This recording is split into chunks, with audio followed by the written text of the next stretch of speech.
Terima kasih pemirsa, masih bersama kami di Editorial Media Indonesia. Mas Jaka, kalau bicara soal pasar tradisional dan berharap bahwa pedagang maupun pembeli disiplin menggunakan masker, jaga jarak, kelihatannya saat ini sampai sekarang kita lihat di beberapa pasar terbukti tidak bisa. Ya. Nah, kemudian akhirnya pasarnya terpaksa ditutup, kemudian disterilkan, dites, lalu nanti akan dibuka lagi. Nah, pertanyaannya, apakah akan terus begitu pendekatannya? Ya, saya pikir harus dari kedua pihak ya. Artinya pemerintah juga punya terobosan-terobosan sehingga protokol kesehatan itu bisa betul-betul dimaksimalkan. Dan yang paling penting adalah masyarakat itu sendiri. Artinya kalau masyarakat tidak ingin lagi pasar itu dibuka tutup, ya harusnya disiplin dong. Harusnya mereka ke pasar menggunakan masker. Harusnya mereka bisa menjaga jarak meskipun dalam situasi sekarang emang agak susah ya, karena biasanya kan pasar itu kan antar kios itu juga sangat rapat, terus jalannya juga tidak terlalu lebar, dan ini adalah peran pemerintah daerah untuk memberikan solusi. Saya setuju dengan apa yang dilakukan oleh Pemprov DKI misalnya, yang katanya mulai 15 Juni akan melakukan sistem ganjil genap untuk pasar-pasar tradisional. Artinya nanti kios-kios yang nomornya ganjil juga hanya beroperasi di tanggal ganjil, yang genap hanya beroperasi di tanggal genap. Sehingga akan selang-selang begitu ya? Paling tidak itu akan mengurangi kepadatan di pasar itu sendiri. Dan cara-cara seperti ini mesti segera dilakukan, tidak hanya di Jakarta tentu saja, tetapi juga di daerah-daerah lain. Sebenarnya daerah-daerah lain juga sudah mulai ada beberapa yang melakukan terobosan-terobosan. Kalau kita ingat beberapa waktu yang lalu di Salatiga misalnya, itu justru antara pedagang itu ada jaraknya, dan mereka kan mengambil inspirasi dari Myanmar ya. Mereka menggelar dagangan di jalan, terus ada jarak berapa meter, petugas pun juga aktif memantau di situ, pedagang pun juga betul-betul disiplin, dan pembeli juga tidak berhimpit-himpitan. Di Salatiga itu ya? Di Salatiga juga sudah dilakukan. Kemudian juga di beberapa pasar di Jambi, mereka betul-betul disiplin karena petugas juga tidak memberikan toleransi sedikit pun kepada mereka yang tidak mematuhi protokol kesehatan. Pembeli yang tidak menggunakan masker dilarang masuk, dan itu harus betul-betul sudah diterapkan. Siapapun dia ya? Walaupun dia marah-marah mungkin ketika dilarang begitu? Ya, karena kan ada prinsip begini, setiap kerumunan itu kan berpotensi menjadi klaster penyebaran COVID-19. Apalagi pasar yang tradisional yang mungkin bisa ratusan bahkan ribuan orang yang berkumpul di situ. Dalam lokasi yang sangat sempit. Sempit dan sirkulasi udara di pasar-pasar itu juga tidak terlalu bagus. Ini sangat potensial untuk memberikan virus ini menemukan inang-inangnya yang baru. Masalahnya tadi itu, Mas Jaka sudah sebut bahwa di beberapa tempat petugasnya disiplin. Nah, tapi kalau kita melihat ada beberapa pasar di Jakarta juga ada kan, Mas Jaka, yang kemudian terpaksa harus ditutup karena tiba-tiba akan banyak yang menderita baru. Itu apakah memang petugas-petugasnya ada segan begitu, ada hanya kalau ada wartawan kemudian berjaga begitu, atau bagaimana sebetulnya? Ya, sebenarnya petugas juga dalam posisi yang agak sulit ya, ketika mereka juga akan bersikap tegas, represif, mungkin juga malah kontraproduktif sebenarnya. Tetapi yang paling penting adalah bagaimana kita terus memberikan edukasi dan sosialisasi kepada masyarakat bahwa keberhasilan kita memenangi perang melawan COVID-19 ini ya tergantung kita sendiri.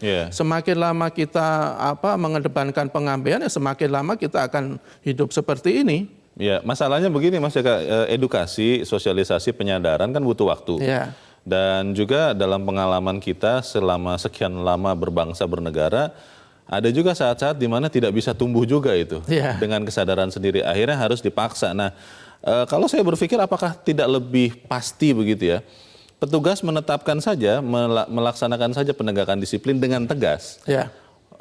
Justru dengan tegas itu dia menyelamatkan semuanya begitu. Tidak kemudian dengan alasan wah ini kondisi sudah susah, pedagang sudah susah, terus akhirnya pedagang bilang saya pengap nih kalau pakai masker, saya boleh dong tidak pakai masker, terus akhirnya oh ya sudah. Padahal dengan begitu justru penyakit itu bisa bertambah lagi. Nah, disiplin saja begitu loh Mas. Ya betul, dan itu yang sudah dilakukan di beberapa daerah, tetapi mungkin situasi setiap daerah kan agak berbeda ya. Artinya bahwa penegakan disiplin itu menjadi opsi terakhir sebenarnya. Dan kalau kita lihat situasi seperti sekarang ya sebenarnya opsi itu yang sudah harus diambil. Karena kalau kita lihat terus memberikan toleransi ya hasilnya akan seperti ini terus. Tetapi yang tidak boleh kita lewatkan adalah bahwa edukasi dan sosialisasi itu harus betul-betul terus dilakukan. Karena harus kita katakan bahwa edukasi dan sosialisasi ini juga belum optimal. Kalau kita lihat kemarin ada beberapa kasus penolakan untuk dilakukan rapid test misalnya. Itu kan salah satunya kan karena kurangnya edukasi dan sosialisasi. Di Pasar Selongsi kalau nggak salah ya, yang videonya viral, mereka mengusir petugas untuk melakukan rapid test. Itu kan salah satunya kan tidak adanya edukasi dan sosialisasi katanya juga belum dilakukan sebelumnya. Itu kan sebenarnya masalah-masalah yang menurut saya harus betul-betul kita selesaikan segera. Pertama, edukasi harus betul kembali dioptimalkan, dan kalau sudah tidak bisa ditertibkan juga ya harus betul-betul dilakukan penegakan disiplin yang sangat tegas. Karena saya jadi ingat Mas Jaka pada suatu waktu kalau tidak salah di zaman Orde Baru ya, pengendara motor itu diwajibkan pakai helm. Dan pada saat itu tidak serta-merta pengendara motor mau pakai helm. Saya ingat betul demonstrasi demi demonstrasi menolak, tapi pada saat itu pemerintah tegas pakai helm. Lalu kemudian kalau kita ingat juga ada beberapa kejadian di mana ya pemerintah itu benar-benar firm, benar-benar tegas. Nah, kalau melihat kondisi seperti sekarang, di pasar-pasar kan biasanya ada tokoh ya. Entah pedagang seniornya atau tokoh masyarakat yang ada di pasar itu berada. Nah, apakah kemudian kita tidak bisa melibatkan mereka begitu untuk benar-benar membuat sadar? Saya berpikir kalau pedagangnya semua disiplin, pembeli mau tidak mau pasti akan terbawa. Bagaimana? Betul. Dan itu memang harus segera dilakukan juga oleh para pemerintah daerah ya. Dan yang paling penting menurut saya harus betul-betul andil perlakuan itu. Kasus di Cilengsi kemarin kan salah satunya kan para pedagang merasa diperlakukan tidak adil. Ketika mereka harus menerapkan protokol kesehatan, sementara di luar, di jalan-jalan itu juga PKL itu menumpuk, itu dibiarkan bebas. Itu salah satu yang menurut saya menimbulkan ketidakpercayaan masyarakat kepada petugas. Jadi harus konsisten dimanapun. Harus konsisten dimanapun. Kalau pedagang pasar tradisional itu harus melakukan protokol kesehatan, pembelinya juga harus mematuhi. Di luar pun, di pedagang-pedagang yang informal, yang di pedagang-pedagang kaki lima, itu juga harus ditertibkan. Pertanyaannya begini Mas, kalau ini kan dikembalikan kepada pemerintah daerah ya, kebijakan untuk mengetatkan, membuka atau menutup pasar tradisional begitu. Apakah ini kita akan biarkan terus sambil melihat bahwa nanti ada klaster baru lagi di pasar di pulau mana, di kota mana begitu? Atau memang ya sudah gugus tugas nasional, pemerintah pusat ambil alih? Kalau soal penerapan di lapangan sebenarnya kan sudah diserahkan kepada pemerintah daerah ya, dimanapun, mau itu pendidikan, masalah kegiatan ekonomi, termasuk industri, pasar tradisional termasuk ini. Pasar itu kan sudah diserahkan ke pemerintah daerah. Ya, salah satu tugas dari gugus tugas adalah bagaimana mereka betul-betul memastikan agar pemerintah itu mematuhi apa yang sudah digariskan terkait dengan protokol kesehatan. Tetapi yang paling penting adalah bahwa kesadaran masyarakat harus betul-betul kita tingkatkan terus. Bahwa kalau situasi masih seperti sekarang ini, ya mau tidak mau kita kan tidak ingin kita kembali ke zaman atau ke era sebelumnya. PSBB ada PSBB. Yang ketat itu ya. Dan itu salah satu opsi yang mau tidak mau harus diambil ketika situasi di lapangan juga masih terus seperti ini. Karena kan kita tidak ingin ada gelombang kedua, gelombang ketiga, gelombang 4 atau gelombang kelima. Kalau kita lihat negara-negara lain itu kan sudah mulai bagus perkembangannya, sudah mulai aktivitas juga sudah mulai membaik. Kok kita masih seperti ini? Pertanyaannya adalah bagaimana kita memastikan, Mas Jaka, sosialisasi itu bisa berjalan, sehingga jangan sampai kemudian pekan depan atau pekan-pekan berikutnya kita bicara lagi di sini hal yang sama atau bahkan dengan kondisi yang lebih buruk. Kita akan bahas di bagian berikut, dan pemirsa tetap bersama kami, Editorial Media Indonesia segera kembali.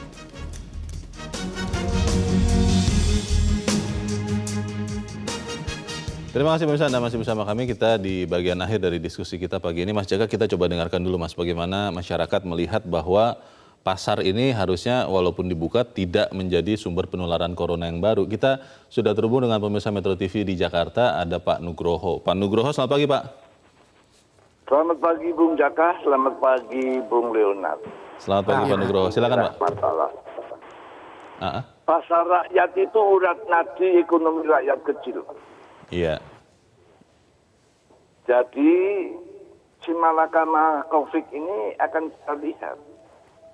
Takut COVID kita mati, korbannya ada, jelas sampai hampir 1% lah dari penduduk katanya.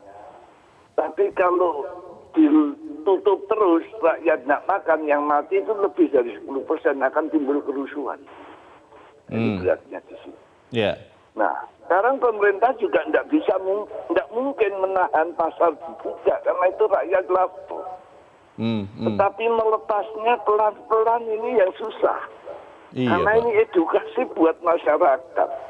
Iya. Masyarakat harus diedukasi untuk taat disiplin pada peraturan ini.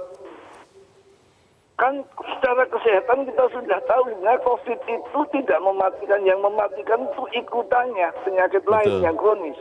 Iya.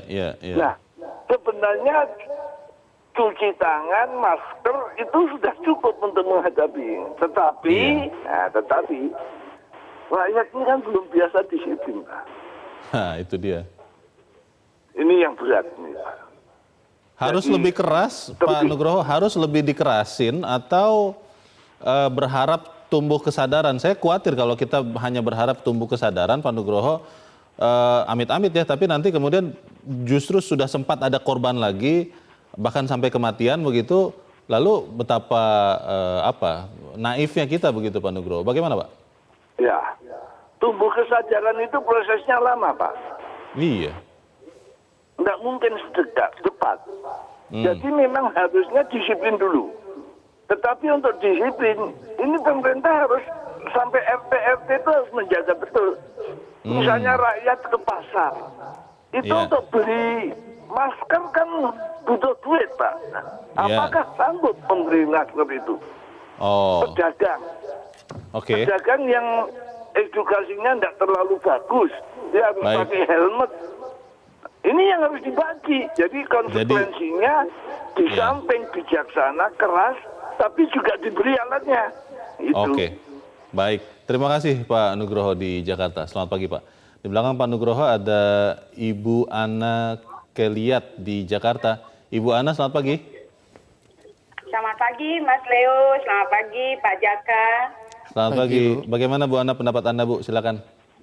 Iya, jadi kebetulan saya dari Ikatan Perawat Kesehatan Jiwa Indonesia.